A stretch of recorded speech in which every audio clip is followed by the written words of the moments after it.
Okay, hi everybody. Today's topic is a little more involved, and it's going to take some time to grasp all the concept of it. So let's get started with how we control this or work this. So today's topic is depth of field. Now, depth of field is kind of a strange name for something, but all it really means is how much of the picture is in focus, how much of it is in sharp focus. Right? If we do the example here of I look at this marker in front of me, and I have it fairly close to me, and my eyes can focus on this marker. And everything else in the rest of the room in the background, although I can see it, but I'm focused here on the marker. Everything else in the room is slightly blurry. Now, if I do the opposite, if I look beyond the camera to some pictures I have on the wall behind the camera, and I can clearly see the marker, but the marker's blurry because my eyes are focused in the distance, or my eyes are focused on this. Right? The camera works the same way as your eye does. It can only focus on one thing at one time. And that's simply a distance. Right? If you look on the focus on the camera lens, it'll give you distances, feet or meters, right? It's just a distance away from the camera. So if we want to increase that, so in other words, if we want more of the picture in focus than the one plane or the one distance away, or if we want less of that, we only want one thing in focus, right? That's called depth of field, and how much of it. So the amount of the photo that's in sharp focus, essentially from foreground to background. Now, more specifically, it's from where you actually focus the lens, okay? Now, depth of field extends roughly from a point of focus, right, closer to the camera, right? Let me grab a camera. Right? So if I'm focused on this marker, depth of field will extend a little bit closer and a lot further away. Roughly the dimensions are, depth of field typically extends 1/3 closer and 2/3 further away. Now that's just a rough idea. So if say I'm focused at 3 feet, it might be 2 foot 6 inches closer, and 4 feet away would be closer. So roughly 1/3, 2/3. Okay? So depth of field is controlled, or we manipulate the amount of depth of field based on kind of three controlling factors or three principles of how this really works. And it will take some time to understand and grasp and operate the camera so that we can have all three of these components working together to achieve the desired result. So depth of field. Well, one is our f-stop. Okay, if we want more depth of field, we want to be at like f22. If we want less depth of field, we want to be at like f4.0. Okay? So let's review. f22, little teeny tiny hole. Barely lets any light through. But that increases the amount of the picture in focus from foreground to background. Okay? f4, big opening in the lens. Okay? But that means you have very short or shallow or very little depth of field. Okay? So this is why with lenses that open up very large, say f1.4 or f1.8, you have very, very, very short or very shallow depth of field. You can focus on the nose and the ears will be out of focus. So just that distance away, a few inches, and you can have some blurriness start to take effect.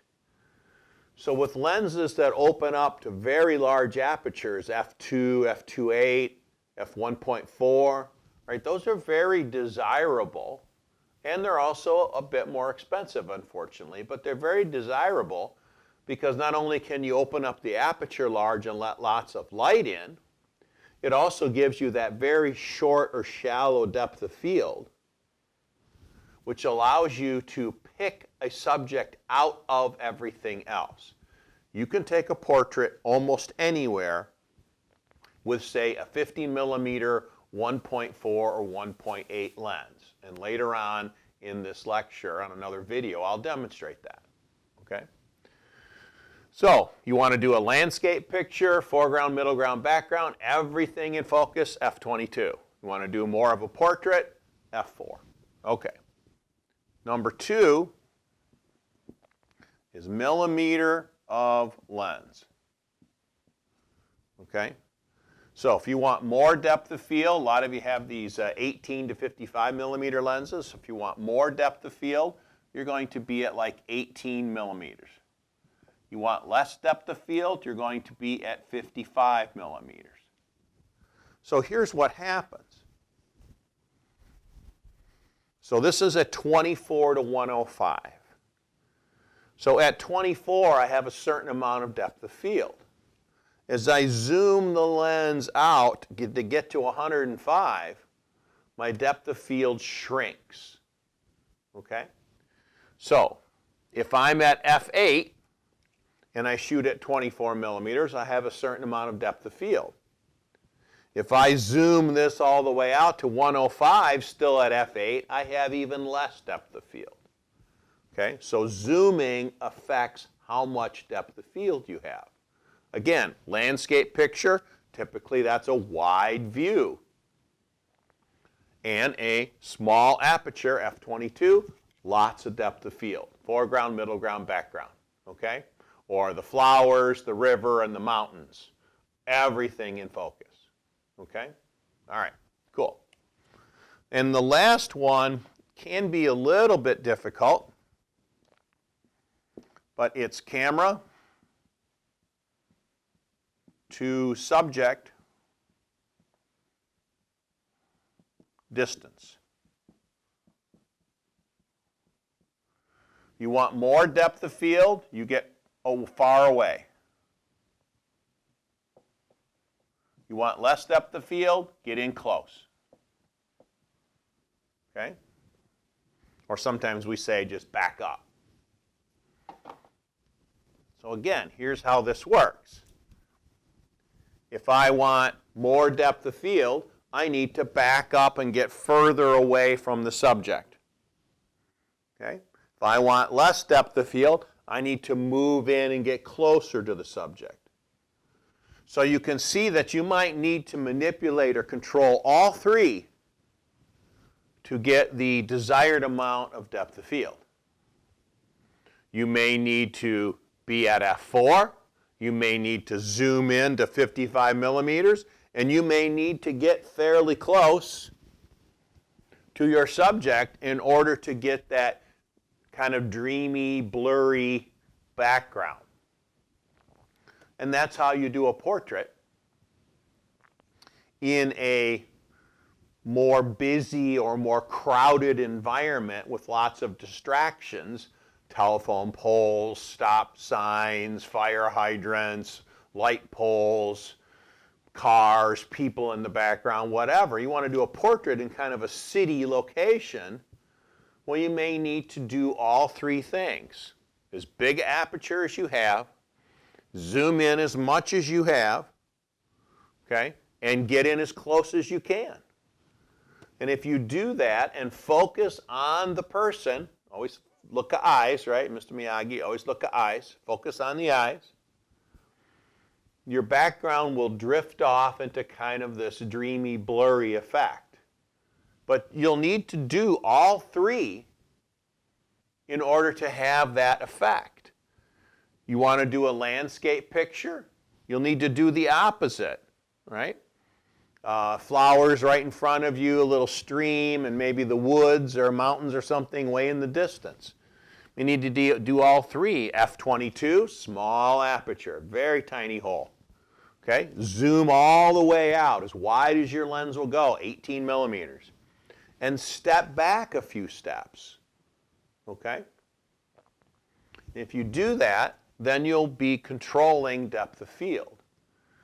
Now at some point, and we'll go back to the camera simulator and do some more stuff with this as well, so you can kind of practice with this.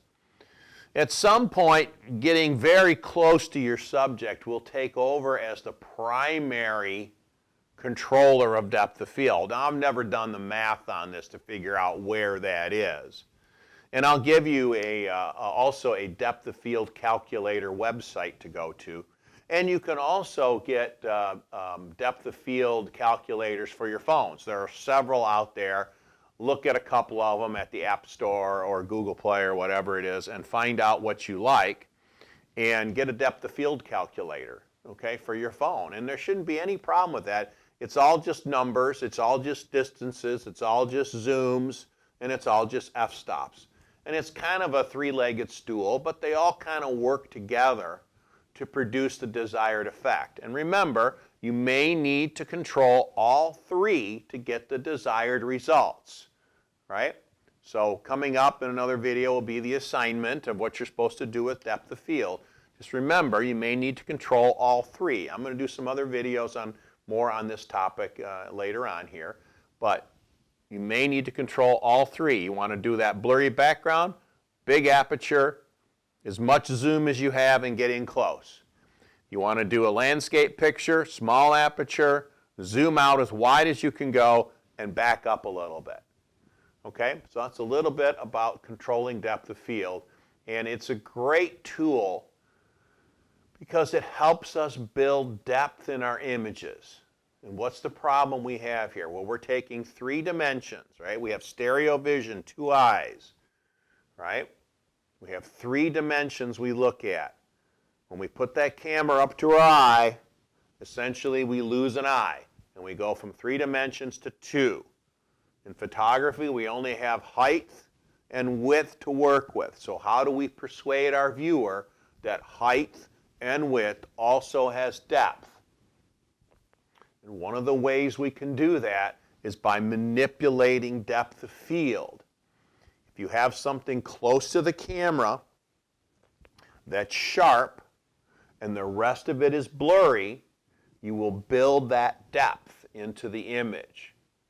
And you will give the viewer a place to go. Because there's only 2 things you'll look at in any picture. I just gave you one. What is it? Sharp. Right? Sharp. And the second one is bright. Well, I use a whiteboard right now. Bright and sharp. So if you have everything in focus, the flowers, the stream, the woods in the background, everything's in sharp focus, you lead the eye through the image by composition. That builds depth.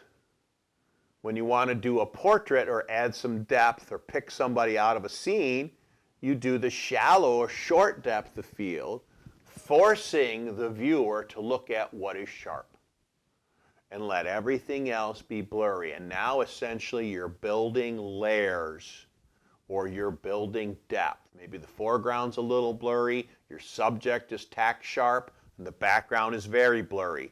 Now you've built these 3 layers and you've given your image this wonderful depth and this wonderful flow and movement. And that's photography. Okay, see you next time. Bye.